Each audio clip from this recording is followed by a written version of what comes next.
वर्धन जी की personal secretary रह चुकी हैं। कहते हैं कि मीरा जी और हरवर्धन जी का चक्कर चला। चलिए, आप क्या कह रहे हो? जो सुना है। और आपने यह भी सुना है कि सुनी सुनाई बातों पर विश्वास नहीं करना चाहिए। लड़के अपने काम पर ध्यान दें। वही कीजिए।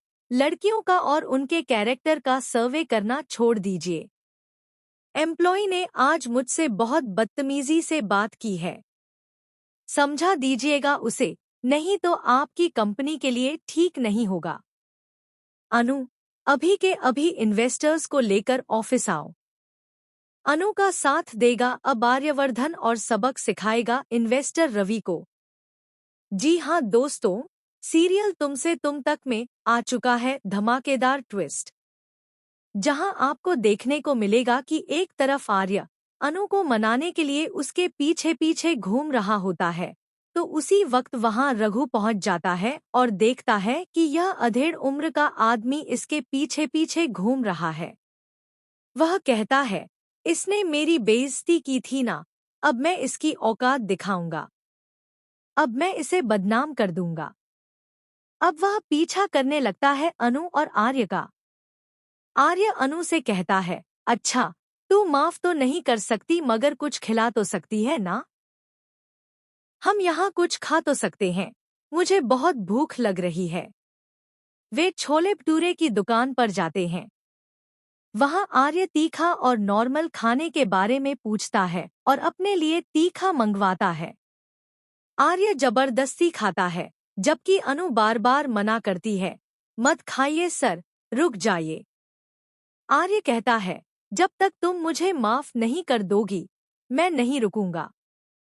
अनु फटाफट पानी लाकर उसे पिलाती है और फिर हाथ पकड़कर रोक देती है आर्य को। आखिरकार वह उसे माफ कर देती है। उसी समय पुष्पा जी और गोपाल जी भी छोले भटूरे खाने आते हैं। वे एक दूसरे को देखकर शॉक्ड हो जाते हैं। अनु कहती है, आर्य सर को भूख लगी थी, इसलिए मैं यहाँ ले आई। यहाँ सबसे बढ़िया छोले भटूरे मिलते हैं। लेकिन यह सब रघु रिकॉर्ड कर रहा होता है। गोपाल जी कहते हैं, अच्छा ठीक है, कोई बात नहीं। आर्य पूछता है, आपको मेरा माफीनामा मिला? गोपाल जी कहते हैं, आप इतने बड़े लोग होकर ऐसी छोटी छोटी हरकतें करते हैं। आप माफी मांगते हैं, हमें अच्छा नहीं लगता। आप हमें शर्मिंदा कर देते हैं। अनु कहती है, ठीक है पापा, मैं सर को छोड़कर आती हूँ।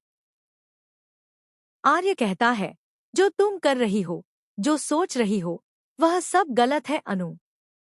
अनु जवाब देती है, सर, आपका मन वो बात जानता है मगर आप उसे एक्सेप्ट नहीं करना चाहते। इसके बाद आर्य वहां से चला जाता है। दूसरी तरफ पुष्पा गोपाल जी से कहती है, इनका इस तरह साथ घूमना और छोले भटूरे खाना ठीक नहीं है। दोस्तों, आपको आगे देखने को मिलेगा कि इन्वेस्टर्स मीरा को बहुत ही अच्छी रिपोर्ट देंगे। मीरा सोचती है, इस लड़की को मैं कितनी भी बड़ी मुसीबत में फंसाऊं, मगर यह बाहर निकल ही जाती है। अब कुछ तो करना पड़ेगा।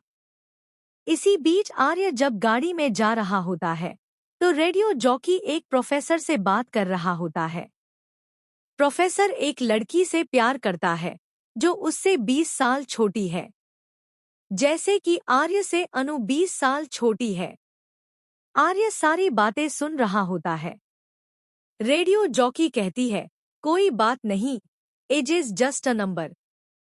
आप एक बार पूछकर तो देखिए, बाकी लड़की पर छोड़ दीजिए। जमाना तो कुछ ना कुछ कहता ही रहेगा।